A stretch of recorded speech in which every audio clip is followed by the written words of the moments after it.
The Undertaker's WWE career was as spectacular and long as one of his entrances. In his time in the company, he famously battled many of the great and the good at WrestleMania, competing in 27 matches on the show with a total of 25 wins and 2 losses. Jake the Snake Roberts, Kane, Ric Flair, Shawn Michaels, Triple H, CM Punk, Roman Reigns, Taker has faced them all, but not everyone with a chance made it onto that esteemed list. Today we will be taking a look at the stars who missed out on facing the dead man on the grandest stage, despite there being good cause. We'll be talking about why they should have fought him, and more importantly, when and where these fictional showdowns could have taken place. Actually, before we start, honorable mention has to go to The Rock. We weren't going to include Dwayne, but after WrestleMania 40, well, let's just say it would have been pretty damn cool to have Rock Taker at the granddaddy of them all at some point. Anyway, on with the list. I'm Adam Pacitti from Cultaholic Wrestling, and these are 10 wrestlers who should have faced The Undertaker at WrestleMania. Join us.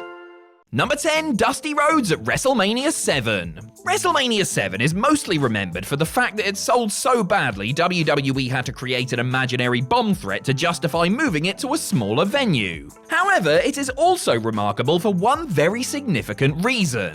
The dead man, who had only debuted at Survivor Series in November, defeated Jimmy Superfly Snuka in under 5 minutes in his Mania debut, kicking off his legendary undefeated streak. Unfortunately, Snuka was not in the best shape at the time, so wasn't able to give a great performance. Also, with the power of hindsight, him being Taker's first opponent is problematic to say the least. So with that in mind, may I present to you a different option? Dusty Rhodes was on the opposing team when The Undertaker made his debut and was actually eliminated by the Phenom. This could have been used to build a story between the two that would have culminated at Mania, where Dusty's energetic in-ring style would have been a much better fit against Taker's slow, plodding offense. The American Dream had left WWE following the Royal Rumble, but if they just kept him around a little while longer, this could have been great. Number 9, Elias at WrestleMania 35. At WrestleMania 35, Elias came down to the ring and started talking trash, only to be interrupted by John Cena, who was cosplaying as his old Doctor of Thugonomics character for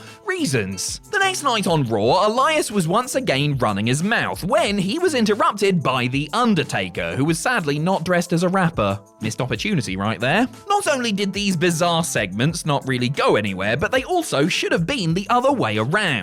Why? Because then WWE could have made an impressive statistic even better. Taker had been on every single Mania card since 2001, meaning that 35 was the first show in 18 years not to feature the Phenom. Had he come out instead of Cena at WrestleMania and then squashed Elias in a quick match, this would have extended the record to 19, with his appearance at the following year's show taking it up to a nice round 20. Why this never happened, I will never know, especially since Mark Calloway has since spoken about his disappointment in having to sit out the Showcase of the Immortals. Number 8, Jeff Hardy at WrestleMania 19. WrestleMania 19 features the only non-singles match of the entire streak, as the American Badass won a handicap bout against Big Show and A-Train. Originally, Taker was paired up with newcomer Nathan Jones in what was meant to be a tag match, but the big Australian was so rubbish that he was pulled from the card at the last minute. Since this whole thing ended up being a disaster, let's imagine what could have been if the dead man had been paired with somebody who could,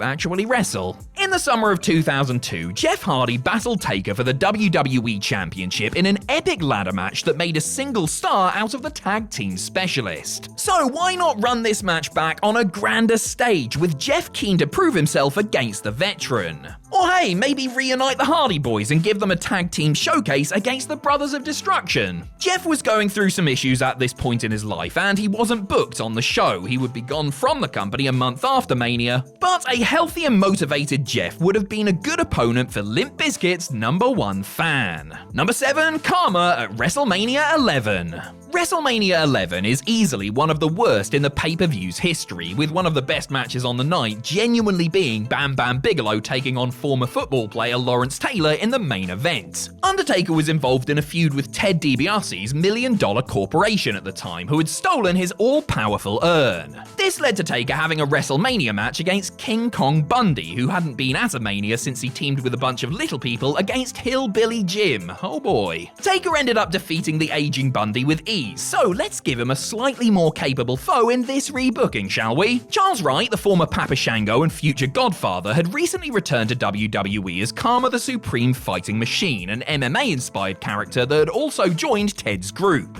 In reality, Karma appeared during the match to re-steal the urn, so why not just give the up-and-comer a big match against his IRL drinking buddy? He didn't have to win or anything, but it would have given him a significant rub and might have produced something people actually wanted to see. Just an idea? Number 6, Razor Ramon at WrestleMania 9. Of all of Taker's WrestleMania matches, the most infamous might just be his battle with Giant Gonzalez at the equally cursed WrestleMania 9. Not only did Gonzalez have the maneuverability of a mountain range, but he also lost the match because he decided to use a chloroform-soaked rag on his opponent. How the hell is this monstrosity lumped in with wins over Shawn Michaels and Triple H? Anyway, to avoid unleashing this pestilence on the world, let's take a look at who else was available at the time and also not really doing much. Elsewhere on the Mania 9 card, former world champion and professional crazy person Bob Backlund was having a match with a man making his WrestleMania debut, Razor Ramon.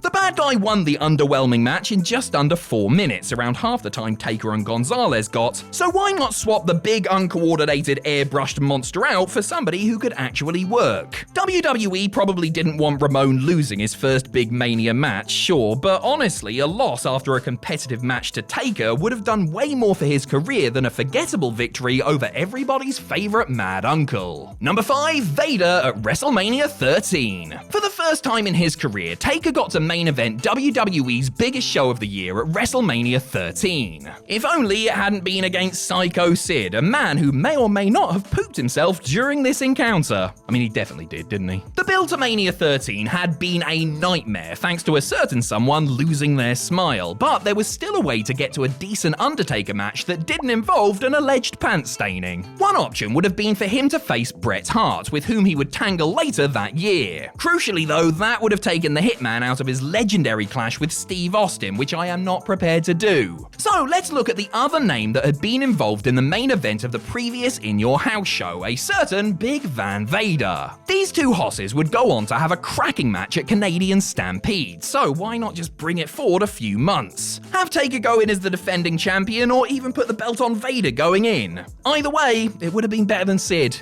Number 4, Mick Foley at WrestleMania 15. In spite of all the wars they waged against one another, Mick Foley and Mark Calloway never faced each other at WrestleMania. How bonkers is that? The best chance they had was WrestleMania 15, where IRL, Foley took on Big Show for a chance to referee the main event, and Taker took on Big Boss Man in a massively underwhelming Hell in a Cell match that was followed by a good old-fashioned hanging. If they had gone for Mick versus Taker, it would have taken very little persuading to get the crowd on board, as the pair had already had their iconic King of the Ring match. There's a simple way to get there too. If Taker had been booked to interfere in Mankind's ladder match with The Rock on Raw, costing him the world title, Foley would have had great reason to go after the Lord of Darkness for revenge. The match probably would have needed a stipulation, some form of no disqualification or something, but we all know that these two would have been more than up for that. That said, you do worry about what Mick would have done to himself to try and top the Cell match, eh? Number 3, Kurt Angle at WrestleMania 22. The best stretch of the streak was arguably between WrestleManias 21 and 29, where Undertaker put on great matches with the likes of Orton, Batista, Edge, Michaels, Triple H, Punk, and Mark Henry. There's always an outlier, isn't there? The only notable blemish on this incredible run was a rubbish casket match he had against the world's strongest man at WrestleMania 22. There was just no real need for it to happen, nobody wanted it to happen, and it was really dull. So let's see if we can fix that, eh? 1 month prior to Mania 22, Taker had an absolute classic for the World Heavyweight Championship against Kurt Angle at No Way Out. The Olympian, who would lose the belt at Mania in a triple threat featuring Rey Mysterio and Randy Orton, would have been a much better opponent for Mean Mark, so why not just move the No Way Out match here? Randy Orton could have won the World Heavyweight Championship, leading to a singles match with Mysterio where he could have had his big moments. As for Mark Henry, well, he could have, perhaps he could, Money in the Bank? Maybe? Sorry, big fella. Number 2, Hulk Hogan at WrestleMania 8. At Survivor Series 1991, 1 year on from his debut, The Undertaker defeated Hulk Hogan to win the WWE Championship for the first time. This led to a rematch a few days later, which in turn led to the 1992 Royal Rumble, Ric Flair's win, and the dual main events of WrestleMania 8, Hogan vs. Sid and Flair defending the belt against Randy Savage. So where was Taker, I hear you ask? Well, beating Jake Roberts in a 6-minute match. Boo. The road to a match with Hogan was right there. Taker beats the Hulkster for the belt, Hogan wins it back, Hogan eliminates Taker from the Rumble, the two fight at the biggest show of the year, it writes itself. The only problem is that Hogan probably would have had to win this match, which would have killed the streak just 1 year in. Maybe there was a way for Taker to win via DQ, or maybe Hulk would have been gracious enough to let the young star Sorry, can't carry that on. Number 1, Sting at WrestleMania 31. For years, it was the one dream match that was never going to happen. Undertaker, icon and WWE loyalist, versus Sting, the face of WCW and the closest thing they had to their own version of the Dead Man. Then in 2014, Sting finally signed with WWE, and who did they book him against in what would turn out to be his only WrestleMania match? Triple H. Go figure.